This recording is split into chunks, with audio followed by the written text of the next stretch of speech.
one piece of the answer is awareness, increasing awareness on both sides.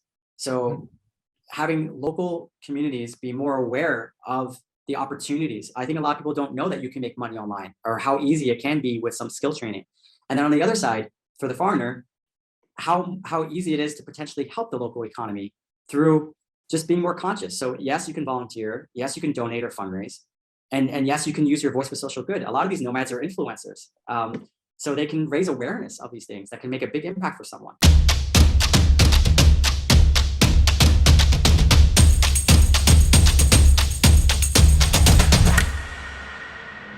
Hi guys, welcome back to another episode of Chat with Nomads. Today we have with us Tarek Kholoussy, the founder of Nomads Giving Back and Nomad Skillshare. Hi Tarek, welcome to the show. Hey, thanks for having me. Yeah, thank you for jumping on. I'm glad that we are almost in the same time zone since you're in Bali, so it's easier to coordinate. Let's start with an introduction of yourself. Oh yeah, sure. My name is Tarek, and I'm the founder of Nomads Giving Back and Nomad Skillshare. And funny enough, my name Tarek literally means nomad. And I only found that out a few years ago after I had already embarked on becoming a nomad myself 9 years ago. So I found that very serendipitous. Yeah, so a short little background about myself. I consider myself at this point a global citizen because I've been living in so many different places around the world. Where I was born and raised is in the US, in a small town in Pennsylvania called Pottsville. And then I went off to college in DC and lived a dozen years in New York City. And then in the last 9 years or so, I've been living in many different countries, had the opportunity to explore more than 100 countries. And along the way, I fell in love with the nomad movement and created Nomads Giving Back 3.5 years ago, and also Nomad Skillshare about a year ago. Nice. And what's your origin like? Your name is Egyptian, right? Yeah, exactly. So my motherland is Egypt, where my family's from, a country that's near and dear to my heart. Now, nice. That's super interesting. I didn't know that the name represents nomads as well. That's very interesting, I guess. I would definitely love to dive deep into Nomads Giving Back because that theme has been reoccurring in my past few episodes of my podcast, where a lot of people are seeing this movement of nomads creating impact to the local community, and of course Nomad Giving Back actually focuses on that area of things. But I think the listeners would really appreciate, and because I also know a bit of your background story, I think it's super interesting to know about your origin story from transiting from corporate America, which I assume like a lot of people, when they look at you visually, not to judge a book by its cover, would never expect you to be from corporate America, because now you have this long hair and stuff, right? Yeah, I'm a hippie. Yeah, now you almost visually looks more like a hippie, but you actually came from corporate America and took the leap of faith and left everything behind and decided to do all this. And as I understand, it was not like a sudden turning point, but really a series of events that came together to make you take this jump, right? Let's talk a bit about that. Like, how did you start? What was your background before that? And how did it come to be? Yeah, sure. Yeah, people do laugh at me when I tell them that I used to be a suit and tie corporate guy. You know, I was roaming the skyscrapers in New York City, you know, not the world. And now I have the whole man bun look and everything. So, it's a cool look though. Oh, thank you, brother. You too. I love the glasses. Thanks. So yeah, I ended up living more of a conventional path from where I come from. You know, I went to a pretty good school, and then most people in my studying business in college, we went to New York City to join a big company. And at the time, I joined what I thought was my dream job, which was a consulting job with a company called Arthur Andersen. They used to be one of the big 6 accounting firms. But I happened to join and move to New York City 2 months before 9/11, which was a really, tragic day for so many people. And it really affected the economy. And also that company got caught up in a corporate scandal, actually, with Enron. And the whole company went under. And with that went my job. So I started my corporate career on a very rocky road. I went unemployed for 6 months. And I remember feeling very insecure and vulnerable. And so what happened was it made me create this drive and motivation to prioritize my corporate career above anything else to a fault. And so basically the next dozen years, I just worked my butt off so that way I can continue to grow on the corporate ladder, but to a fault. And I didn't really take care of my personal development, my well-being. And like, you know, it's the typical story. It's pretty common among that life in the hustle bustle, especially in the corporate Wall Street type world. You know, I learned a lot along that journey. I met some really amazing people who taught me a lot. But at some point, I realized for me, I was swimming upstream. It didn't feel aligned with the life I really imagined for myself. And I started getting more and more curious about the world, about social impact. So I was using my vacation time to get as far as I possibly could from that world, you know, not just geographically, but socioeconomically, culturally. And I would do these volunteer projects in places like Zambia and Kenya and Sri Lanka. And then when I would go back to my corporate life after those vacations, it was very stark, the contrast between, you know, how I was living my daily life versus what I wanted to do. I was very inspired by these local communities around the world, and also the change makers that were there to help. And so in 2013, 4 serendipitous moments happened in my life, all around the same time. So number one was, unfortunately, I had a loss in my family. My cousin died, who was about my age, and it was very sudden. And it sort of like really shook me to the core about how precious life is and how it's temporary, and made me ask these big questions like, what do I want out of my time in this lifetime? And what impact do I want to have? And secondly, I was living in New York City when Hurricane Sandy hit. And that storm really affected, you know, people died. And we went without power for 4 days. And in a big city like Manhattan, it definitely felt like Armageddon-like. So again, it was one of those things that kind of shook me. But funny enough, I was scheduled to run my very first marathon that same weekend, and it was canceled. And in lieu of that marathon, I volunteered to help some of the victims. And it really showed to me like how incredible some of the resilience there is, you know, when, you know, it makes you question the everyday life about when life is actually at risk. But 2 weeks later, I did run my first marathon in Philadelphia, the city of my birth. And in many ways, it felt like a rebirth for me, because I did the impossible for me.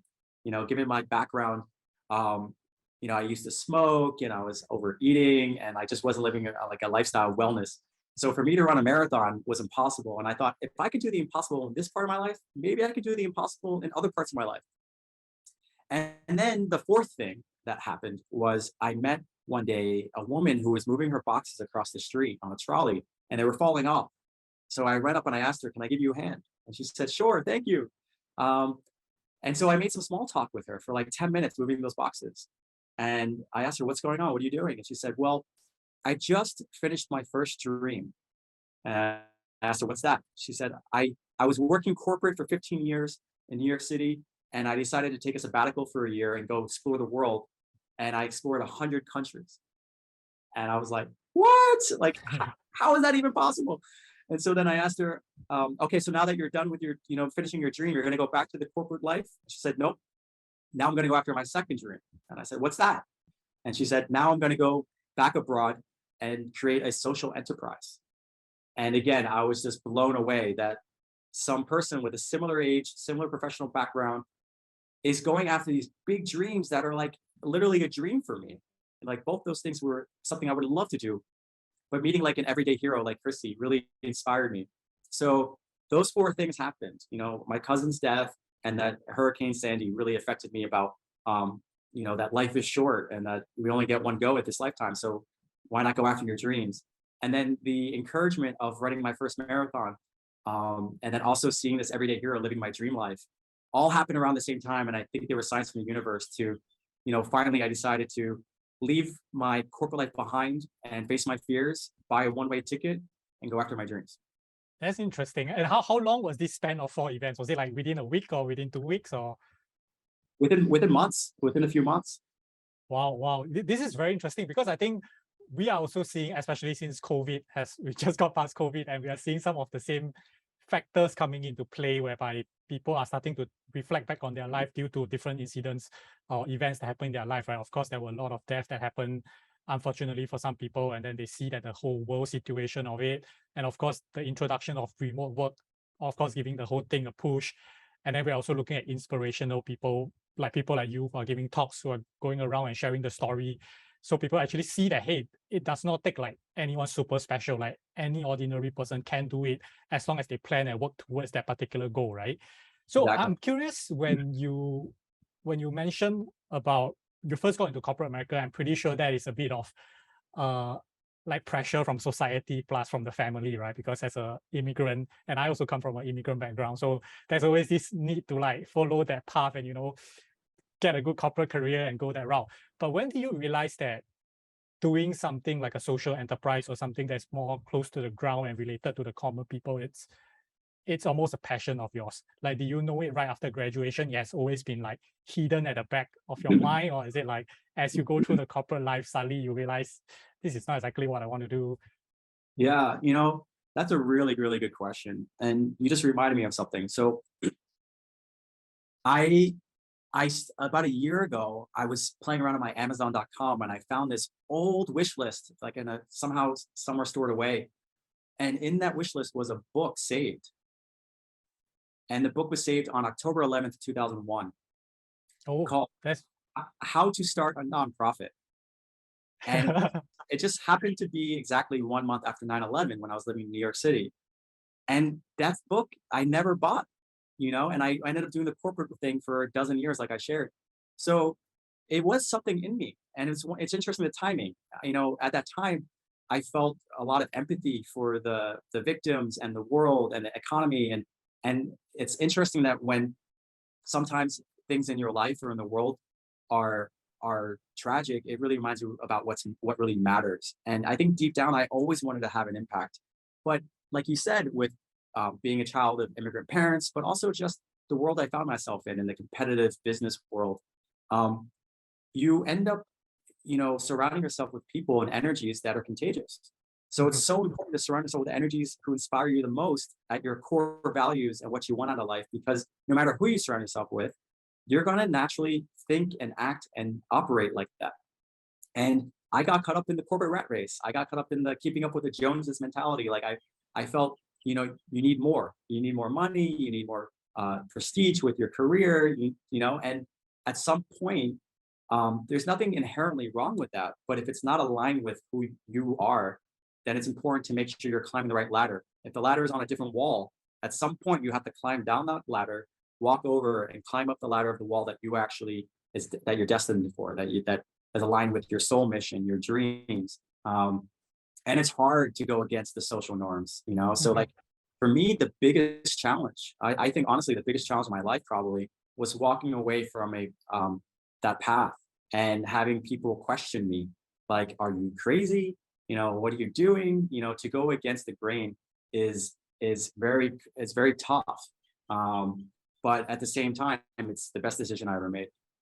That part is really interesting. I definitely do want to talk about that because I understand, especially many people that come from, let's say, the first world countries, right? Especially if you're from New York and places which are highly economical, they often find this challenge of like transiting because of like external influence, friends and family looking at it like, what the shit are you doing? You're like doing committing like a career suicide or professional. Exactly. It's just a professionally bad choice, right? But there's another thing that I really like to talk about, and it might be hard to express, but I'm just going to ask you and see if you can pick out the point here, whereby, so coming from New York, which is like obviously a very rich, bustling society, and going to this developing countries during your vacations, what do you think is the disparity between that impacts you so deeply? Like we do see that it's obviously very different, right? And but what is it deep down when you compare the two things that make you decide to, you know, push you towards this step of like doing a social enterprise and stuff like that? Yeah, great question. You know, for me, I feel like I won the birth lottery in many ways. Like I was born into a loving family in a country full of opportunity. And, you know, not everyone has had that luxury at birth. And when I travel to developing countries, including my heritage, including my motherland of Egypt, um, you know, if I was born into someone else's shoes with their circumstances, I really believe I would be them, and vice versa. And I believe we're all connected. We're all one. So for me, I feel like there's this social responsibility when some of us that have privilege to give back. And it's actually not just about helping. It's also very self-serving. It feels good. It feels good to feel empowered to actually, the world has so many social challenges and a lot of people who are struggling with depression and mental health challenges. And it feels good to actually know that I can make a difference. You can make a difference. Every single one of us, small or big, we can make this world better. And I know sometimes these things sound cheesy, but it's the truth. It's the absolute truth. I mean, when I was in those high-powered six-figure jobs in the corporate world, I often felt powerless. I felt insecure because there are so many other people making more money and there's a lot of hierarchy. But there's been times where I've made, zero income, but I'm volunteering my time or my energy to help someone. And that is where I actually felt rich for the first time in my life. And I really believe in like karma and like helping people actually helps you back. Our tagline at Nomads Giving Back is inspire yourself, inspire the world. And it's like this virtuous cycle. And it starts with the heart. Oh, Like, that's why the logo is that way. exactly. And Right, right. I That's have a interesting. t-shirt to show. I don't know if you can see it, but it has the tagline. Um, and Nice. and so I believe that it's a virtuous cycle. If you help others, it helps you back. And if you inspire others, you'll be re-inspired. And then therefore, like everybody wins. Right. I actually do think that the gift of being able to give is actually one of the biggest gift in the world. Like like you said, I do agree that it's not just helping others, but it's also self-serving in the sense that you don't only empower others, but you feel the empowerment in yourself when you're able to actually make a significant change or help someone, right? So that's really interesting. Let's go back to the topic on like the transition, right? Okay. So continuing the story, you decided to make the transit, but then of course you get this pressure from the outside. How do you cope with that? Like I'm sure when you hear friends and family telling you, hey, think twice, are you sure you're doing the right thing? There must be some doubts in your mind, right? Am I going crazy or what? But how do you cope with that to be able to, move forward? Yeah. So I went through this. If I rewind time to 2013, and I was going through that internal process of making this big decision, I decided to surround myself with as many inspirational sources as possible and to remove the ones that were discouraging. And so I started spending more time with inspiring people, and less time with the people that were like weighing on me. I literally had a schedule where it was like a project. And I said, okay, I'm going to watch one TED talk every day. I'm going to spend 1 hour at least reading certain books about happiness, about the meaning of life, about inspiration. I started learning more about social impact because that's the path I wanted to take my life in. I started following and reading about change makers and inspiring stories and developing world challenges. Um, and then I decided not to tell anyone once I made the decision, except for the people who I knew who would support me. And then I literally resigned before telling the people who might make me doubt myself, including my family. Because like, sometimes even the people who love you the most can hold you back from the path you're meant to be on. And it's not because they don't love you. They might love you the most. It's because they see life and the world the way they know. We're all products of our environment. And so that's what I just needed to be careful about, is making sure that first step is self-awareness, understanding like who you are, what you want from life. And then once you start to get some level of awareness, then project manage life and reverse engineer where you want your life to go to from where you are now, and start taking those steps. So finding those people that are living those lives, like that woman I met in the streets. What did she do? Where did she go? I forgot to tell you. Later that day when I met her, I wrote her an email saying, Chrissy, you really inspired me.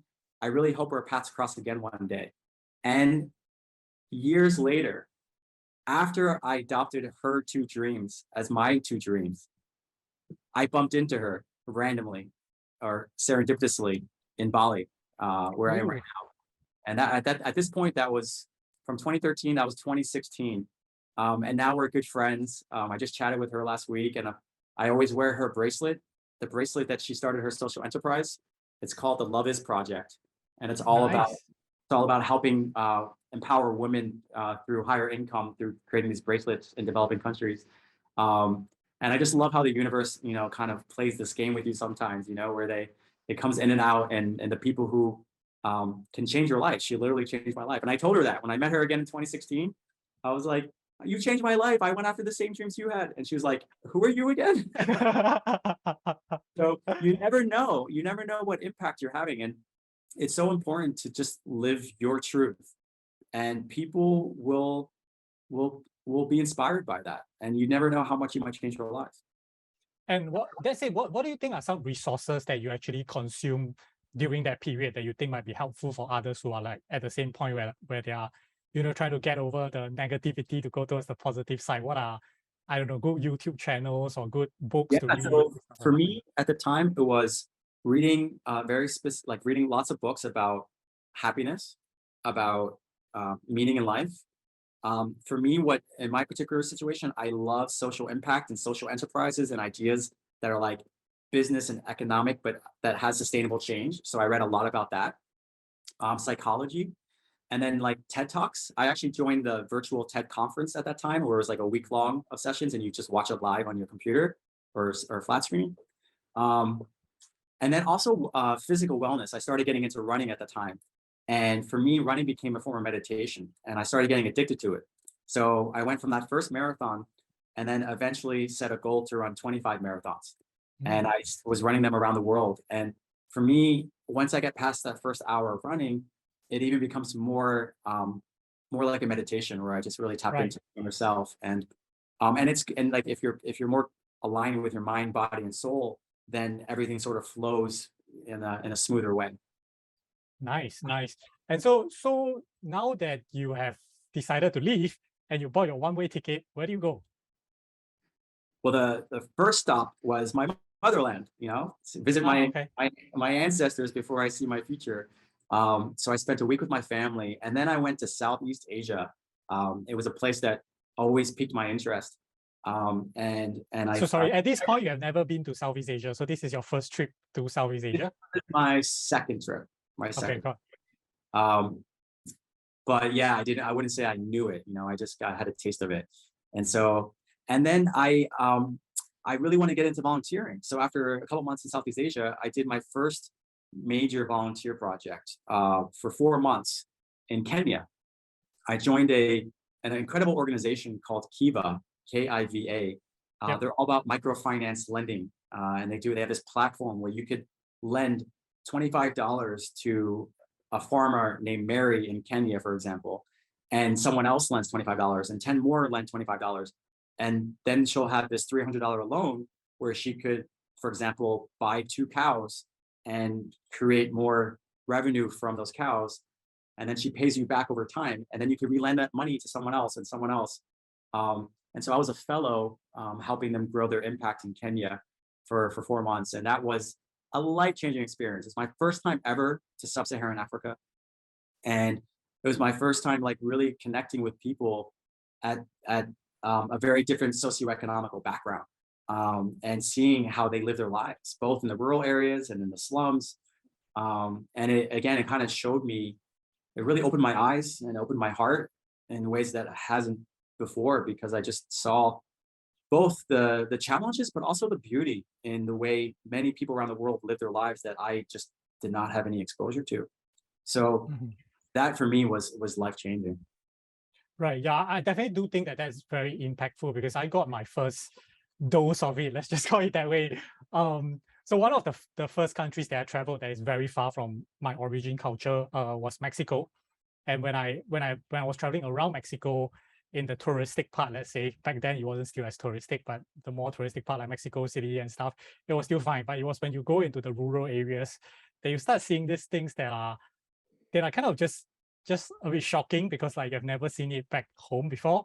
And then of course I went to India, and India is really where you get that big dosage of this, that you realize that, hey, the world is not how I know it to be. There's like a lot more outside of it. And that definitely does, let's say, make you reflect on your life at least, right? 100%. And I'm curious, when you left for Egypt, right? do you already have a plan that you're going to say work with an NGO or something like that? Or was it like, because this is a new phase of your life, right? So when you left, what was the expectation? Were you like, I don't know what's going to happen, I'm just going to go and see what happens? Or are you like looking at, okay, I'm going to seek out certain enterprises? Or did you go based more on location? Like there are these places that I want to check out to better understand, the world. Yeah, yeah. So in my story, I knew I wanted to get into social impact, so I applied for that volunteer fellowship, but didn't know whether I was going to get it or where I was going to be placed um, until after I left. And I still remember from Egypt, some headhunter reached out to me and tried to hire me for a job like my previous job. And I remember interviewing for it and was on the fence because I'm like, like, I wasn't so convicted in my choice. I was like, I knew I wanted to, but um, I had my doubts. And I just kept going towards where I was trying to make decisions more from my heart than with my mind. Like the rational decision is if you could earn good money, go do it.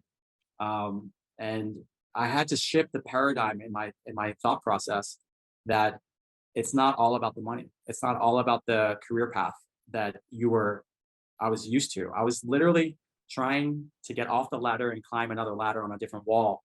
But it's so hard to, once you climb kind of high, it's hard to, start over. Yeah. But, in economics, that's called the sunk cost. Today is the first day of the rest of your life. So let's not let the past hold us back if we want a different life. Right, right. But I'm sure most of the skills that you learned during your corporate career are still really helpful today when you start your enterprise organization, as well as Nomad Skillshare, which is like another initiative, right? So I wouldn't really consider it like a really, really deep sunk cost, but just that the tentacles keep trying to pull you back into that world because of like the materialistic things, to put it that way, because of the pay and everything is obviously way higher, right? Yeah, to be fair, you have a good point. Like there definitely have been some transferable skills. But to be honest with you, I realized there was a lot of learning I had to do. Working for big companies, even if they're like successful, like I worked for like Goldman Sachs for a while, you can't not learn a lot. I learned a lot. But to be an entrepreneur, especially a social entrepreneur, I had a lot to learn and I'm still learning every day. So I think it just goes to show that it's about experience, getting real hands-on experience with what you want to do is invaluable. And sometimes you just have to jump off the cliff and build a parachute on the way down. Yeah, that's definitely a good analogy of like entrepreneurship. So after that you started traveling, right? And I thought your goal is to basically visit also like a lot of countries and check out the different communities around the world. What struck you as the most impactful throughout your journey of just the travel part that you experienced? Oh, that's a good one. Impactful in terms of like personal growth. Personal growth, I would say. So the one I just mentioned about spending 4 months in Kenya was very impactful on a level of finding my personal why. That was for me when I realized, okay, I do want to have social impact as my main profession. Like that's what I want to, my purpose. Um, in terms of like other personal goals, there's been other countries like Nepal. Nepal plays a special place in my heart because I went there um, on a self-exploration and I set some personal goals there. Like I signed up for something called the Everest Marathon. It's the world's highest marathon in altitude that starts at Everest Base Camp. And I took that month offline for the first time, going offline like that in my life. And I went vegetarian. Like I just tried these different things. And for me, that was and being in the beautiful Himalayas and surrounded by these villages and Sherpas who were so resilient, it was just like a very inspiring experience. What else? I did the craziest thing in my life in India. You just mentioned India. I drove a rickshaw, like a tuk-tuk. Tuk-tuk. Okay. I drove one across India for 4,000 kilometers from top to bottom. Oh my God. And that was the craziest thing. I mean, it broke down 20 times. I thought I was going to die like every hour because the driving there is insane. Yeah. But it was so cool to like have that adventure of, getting lost literally all the time and questioning my assumptions and every time I broke down, people were there to help me within minutes. They were there to help. So I just love this sense of community that is rare to find in the world, that people want to help strangers all the time. Um, and I had a lot of like, beautiful retreats in places like Bali, where I am, in Colombia. So a lot of like spiritual growth in these places. And yeah, the list goes on, but those are a few of my favorites. And so after you have traveled extensively, what made you decide to stop, and why do you choose Bali? So sometimes I like to think that I went to the buffet and I sampled a lot of dishes. Right. And after a while, I started, getting less hungry, and I would just go for seconds to my favorite few dishes. And then now, I'm pretty full, and I'm just going back to my favorite one or two dishes. And so my favorites are Bali and Colombia. In the last few years, that's where I spent most of my time. Which part of Colombia are you referring to? Medellin. Okay. So Yeah. one city and one, let's say, more rural area. Yeah, that's a good way to put it.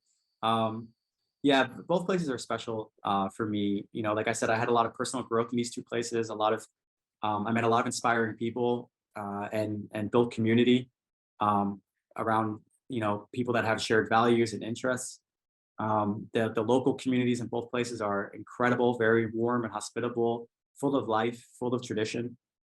And the nature in both places, although they're different, are very like just incredible. And I feel blessed to have lived in places like these two. And yeah, I mean, for a while, I was having that first conversation with like 100 people, like every week, every month. I was moving around, like, where are you from? How you doing? Like, I'm from this place. And all the, that first conversation you have so many times. And after a while, I was just craving to have that 100th conversation with one person. I wanted to build deeper relationships in my life. I still value travel. I think it's really good to step outside your comfort zone, to question your assumptions. A little chaos in our life is good because it creates inspiration and new connections and creativity.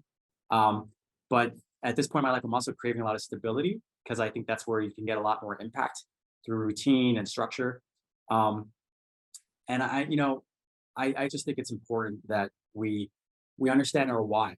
For a while I was exploring the world, ultimately to explore within. And I think you can also explore within without necessarily exploring the world. Right. So do you think you have achieved your, I don't know if you had an expected goal when you started traveling, right? Until you settle down. Do you have a goal, and do you think that goal has been achieved at least? Yeah, well, it's funny because I like I mentioned, I adopted Chrissy's dream goal of 100 countries as my own. And when I hit that 100th country, I don't think I've been to a new country since. So I pull from the buffet. And listen, it was such an arbitrary goal, but part of the reason why I said that was because I was just fascinated with different cultures, and I did not want to fall back to my old life. And I wanted to set a big goal that would keep me going for a while until I knew there was no going back.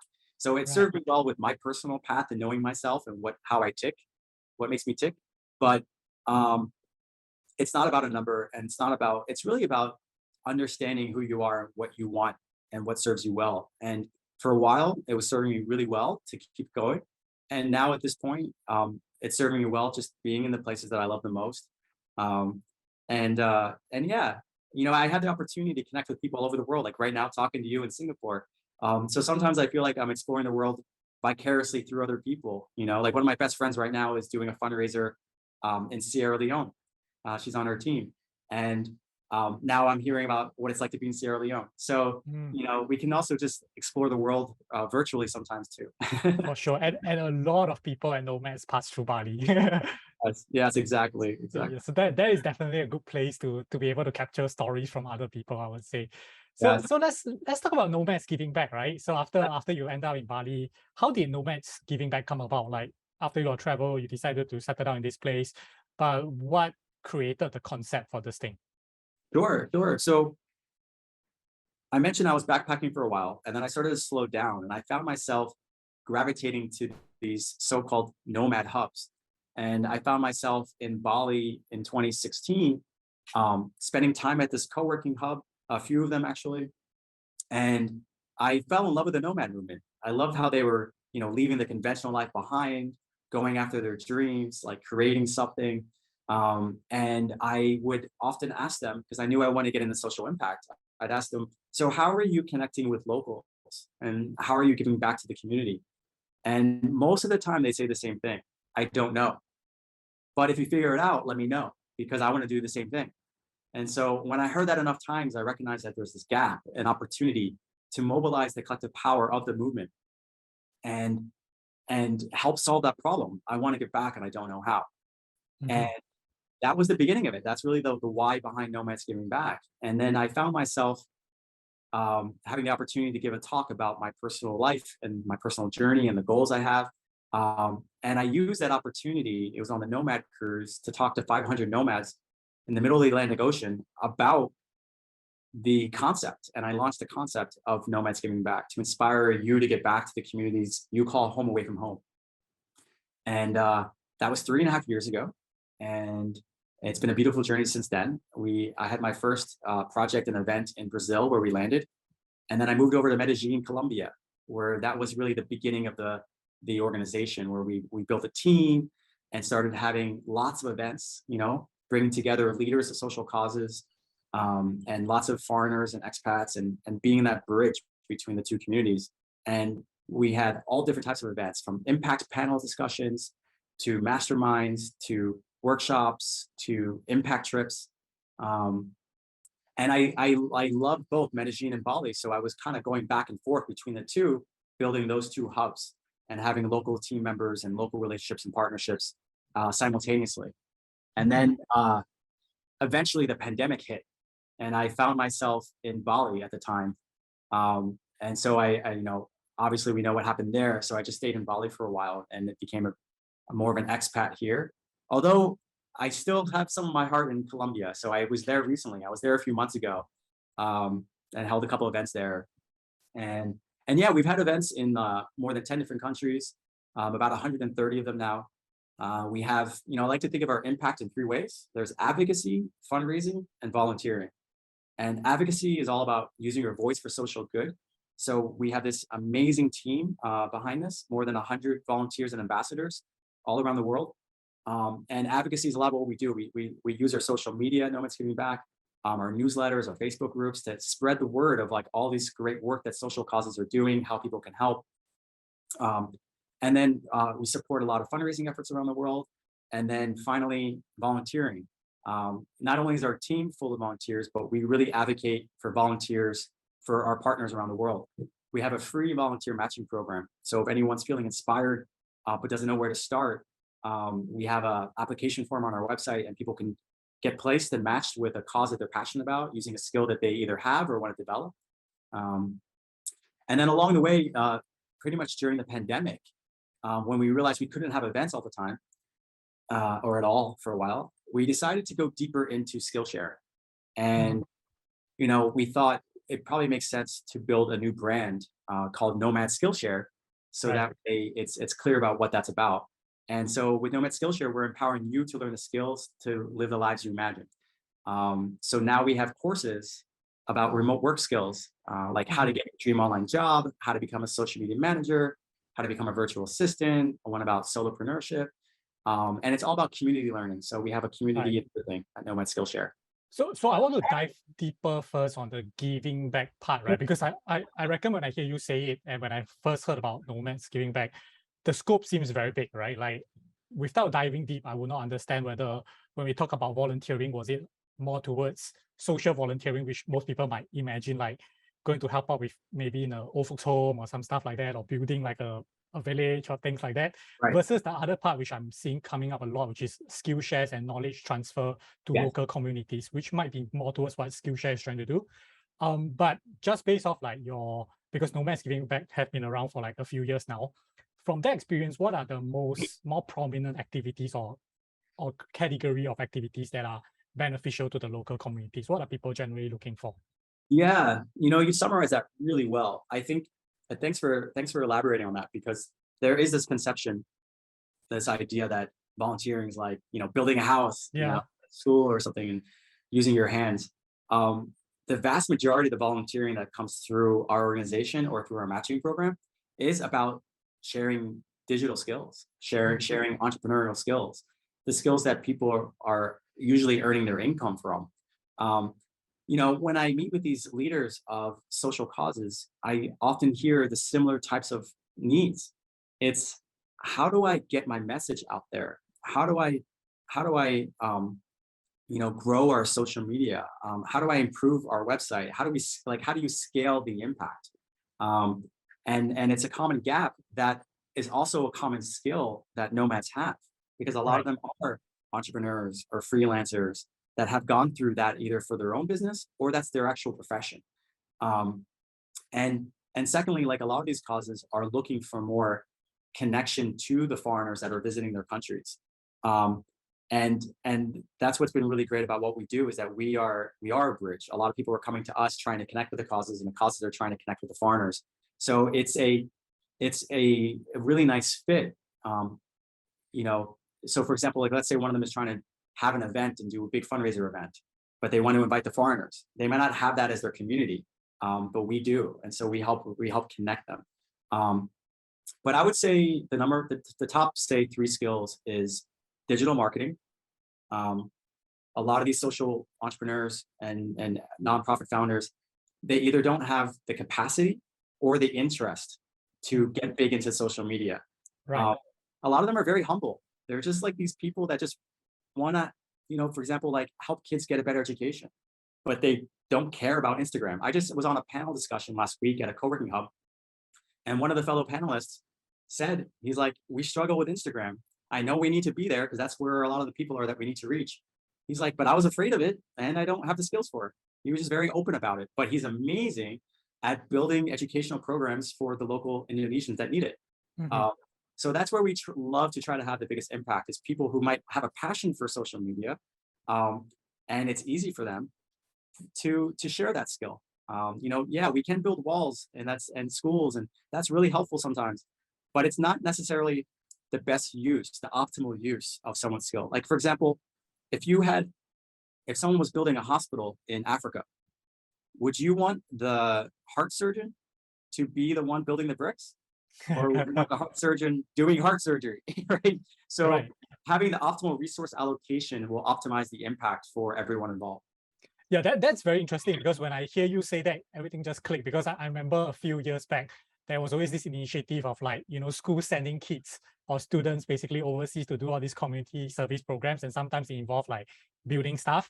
And I'm not saying that all these programs are bad, but there has been a bit of like rumors or flip side saying that actually when you send unskilled labor to a place like this and do stuff, it's actually less efficient, because now the workers have to go and teach the kids how to build the thing, and then now everything becomes slower instead, right? And so when your skill doesn't fit in the proper places, it might not work the best way. And when you started saying that, actually when you fit digital nomads into the digital skills, that were almost really like, it's almost, am I right to say that basically the nomads are not helping the end beneficiaries, but they're helping the cause that's helping the end beneficiaries? So that's why the digital skills come into play, because it optimizes the whole process and allow them to maybe utilize more resources or create more awareness to be able to deliver more benefits to the end beneficiaries. I think you summarized that really well. I think that's the majority of the cases. To have the optimal impact, it's using your highest level of skill that can provide the most impact indirectly. Directly is great too. And listen, you mentioned the example of, like, sometimes going to a developing country and building something can be almost a negative impact. Sometimes it can be, but it's really, really complicated. And I think that it's important to be forgiving of people who are having good intentions and trying to have an impact, and realizing that it's all a journey. And obviously we want to follow best practices as much as possible, right? Because if our intentions are to have a good impact, then let's have a good impact. But I have seen people holding, social impact leaders and people trying to get into social impact to a much higher standard than they would anyone else. And, I feel like that can be quite discouraging. I've heard people say, you should never volunteer abroad because you're taking people's jobs. And it's not that simple. I think that it's really important. Like, if I never volunteered I build homes with Habitat for Humanity in places like Africa and China. if I never did that 1 week project, there would be no Nomads Giving Back. Right. So that was a very important step in my personal journey to fall in love with giving back, to actually go create something that's hopefully going to have a much, much bigger impact. Um, and yeah, I just wanted to make that point that social impact is a very complex thing. And I just think that it's important for people to have the best intentions and to support people who are trying to make a difference. Yeah. Yeah, and I think that's where like an organization like yours actually plays a part, because like you say, a lot of not just nomads, right? Even travelers I've heard, like they love to go to a country and contribute, but to navigate the landscape on like which Exactly. course do I reach out to, how do I reach out to, how do I do all this logistical stuff becomes a really big issue, right? And it becomes a deterrence whereby people will just be like, I can't figure this thing out, although they have the best intention, but it's so complicated to contribute that they have no idea where to start, right? And having like a middleman organization like yours that are able to connect the parties together and bridge the skills, I think that's really helpful in terms of, you know, gathering the resources together. Exactly. And we also try to teach, the best practices of volunteering, like honoring your commitment is an important one. A lot of times people have the best intentions. They feel inspired for like a month, but they don't follow through on their commitment. And then you end up leaving that cause worse off because they invested in you before the ROI came back. Yep.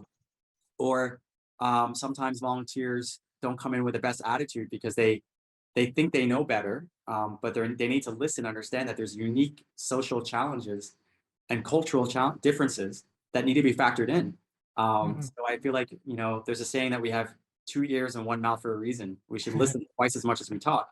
So, I think it's really important for people to come in very humbly and respectful and curious to understand why things are the way they are, and have the respect enough to understand that people probably tried certain things that didn't work, and that's for a reason. Why you think it might work because of your background. So there's many different best practices, and but at the end of the day, the most meaningful moments in my life was when I was giving back in some way, Right. and it has helped me grow personally and professionally as well. And let's talk about Nomad Skillshare now then. Like, how does it, when you guys decided to split it into a separate branding or organization, even where do you guys see the cutting line right now? Or is it like still a bit blurry and you guys are figuring it out? Because it's like a year plus only, right? Yeah, exactly. So we're one organization, one team, and we are a social enterprise. So the Nomad Skillshare is the business model that we have to support Nomads Giving Back's impact efforts. And it's a very similar overlapping mission in terms of we are empowering you to learn the skills to live the life you imagined. That's our vision. And we're primarily starting with remote work skills.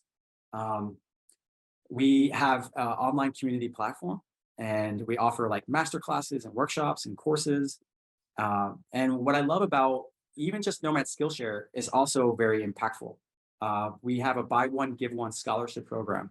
So for every course that someone buys, we give a scholarship to a less privileged student, usually from local communities in places like where nomads hang out, like Indonesia, Colombia, elsewhere.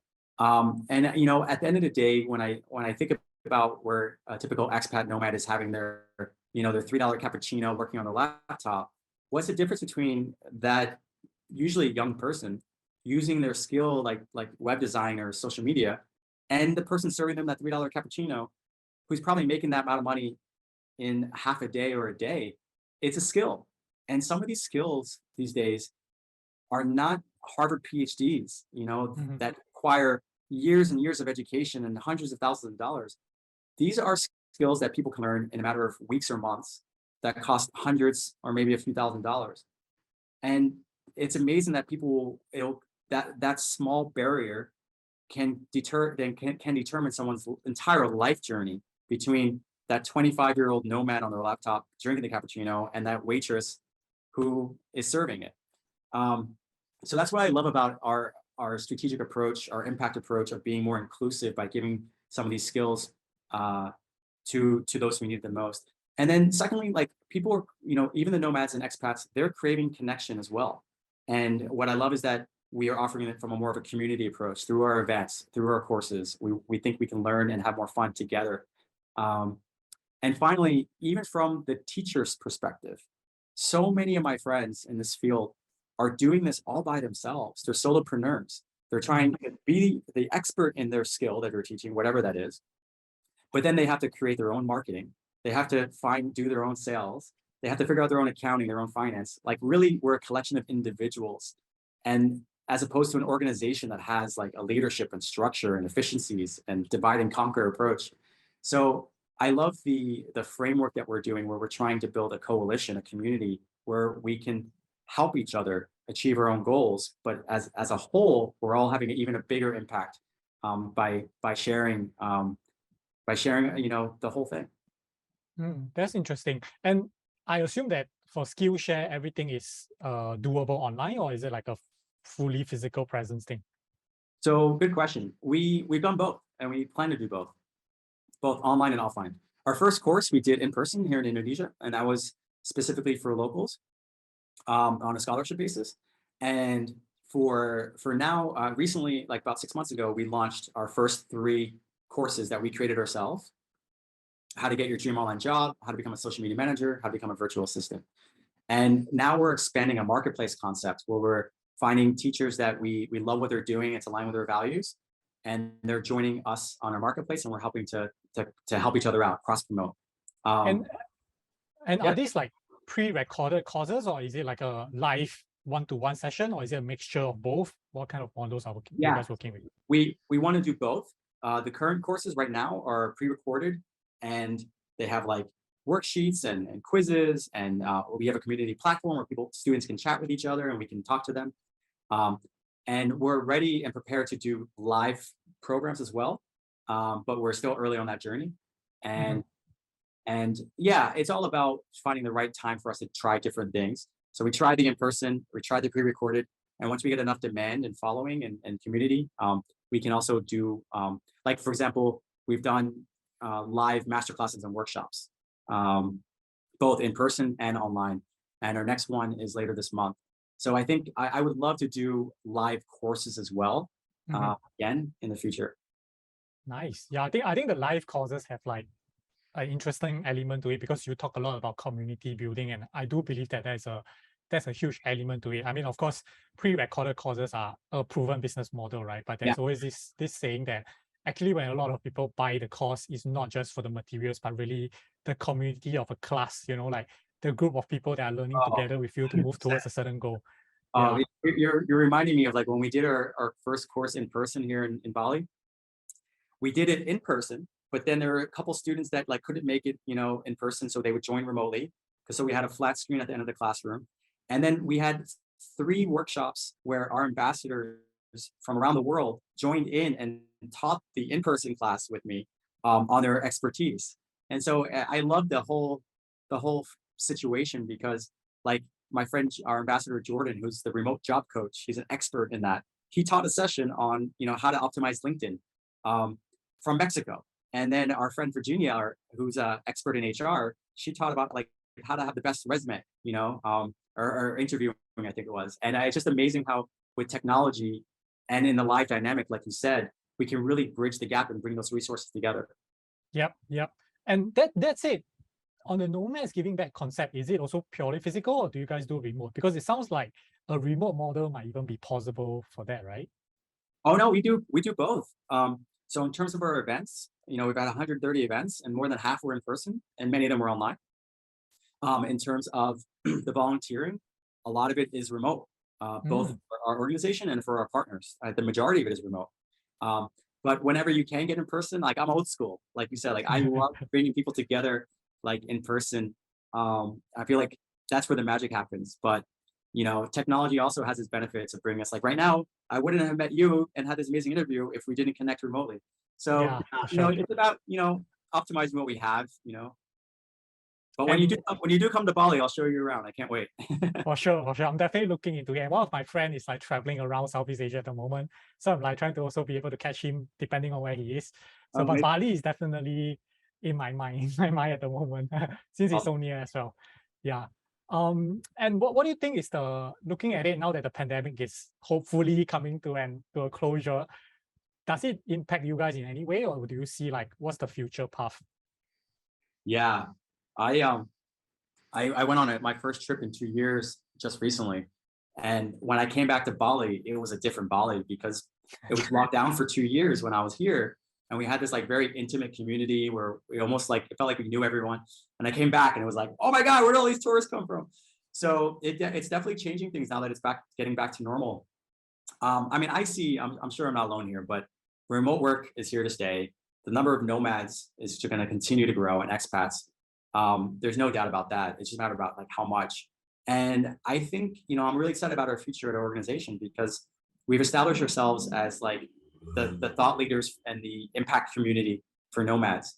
And with Nomad Skillshare, I feel like it's still a pretty unique concept in terms of mobilizing the collective power in a very inclusive way of locals. And so with places like Bali that is being flooded with new expats and nomads, it creates a lot more opportunity for us to have more events and masterclasses and volunteering opportunities. And being that conscious voice, because we have consequences. We all have an impact, whether it's positive or negative. And a lot of the negative impact, it's not intentional. It's not even probably sometimes not even noticeable. But what impact are people having when they come to a country that they're not from? Are they paying taxes? Usually not. Are they using the resources? Yeah. Are they having an environmental impact? Yeah. So just trying to help create more opportunities so people can be informed on what the challenges are, inspired to give back, and empowered. Like, what are the ways to give back? What are the ways to share skills? What are the skills that are needed? So I think as the movement continues to grow exponentially, I would love for our team, our amazing team around the world, to continue to help be that bridge and that voice. Right. I'm going to throw you a hot potato, and I think you sort of address it in what you just said. But this is very interesting question, because especially in the context of Bali, because you were talking about nomads having impacts around the world, right? And we have seen that with tourists before in terms of the pros and cons of tourism. Sure. And of course, now that the nomads become like a more significant movement, there's been talks about it like, hey, nomads are going to these places and then they are disturbing the tradition and then they're increasing the price and stuff like that. And of course, Bali is one place that a lot of nomads go to. And I have heard about, I haven't been to Bali myself, as I mentioned, but there have been other nomads also saying that there's this problem, of course, of that when there's too many nomads congregating in one place, it dilutes the culture a bit. And then, of course, when you get business, then companies want to come in and try and capitalize, and then they start building all these resorts and shit. And then now the whole place gets a bit, So in that sense, how do we as nomads try to mitigate that? And also, how do we give back so that, the positive will always outweigh the negative? Yeah. I mean, you're hitting it on the head. I mean, I think about this all the time. Bali is 80, for example, is, close to 80% dependent on tourism.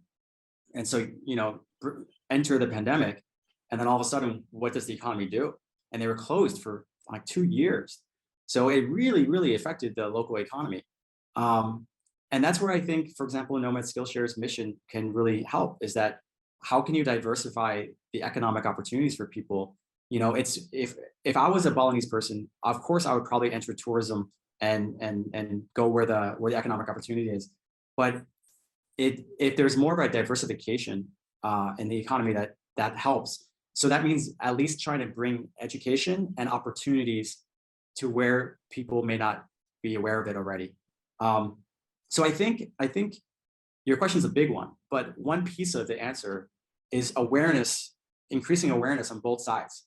So having local communities be more aware of the opportunities. I think a lot of people don't know that you can make money online, or how easy it can be with some skill training. And then on the other side, for the foreigner, how easy it is to potentially help the local economy through just being more conscious. So yes, you can volunteer. Yes, you can donate or fundraise. And yes, you can use your voice for social good. A lot of these nomads are influencers. So they can raise awareness of these things that can make a big impact for someone. As simple as shopping. I mean, we're all spending money. Are we mindful of where we're spending our money? Are we going to local restaurants, or just the Instagram foreign-owned ones? Are we like being mindful to going to places where foreigners are? There's a socioeconomic barrier often where we're living in bubbles. The locals aren't hanging out where the foreigners are, and the foreigners aren't hanging out where the locals are. I had an event at a co-working hub here once where I asked the group of 60 people, how many of you have at least 10 Indonesian friends? One out of the 60 raised their hand. And then I asked the Indonesians who I invited to come, who normally don't go there. I asked, okay, will all of you stand up? And 11 of them stood up.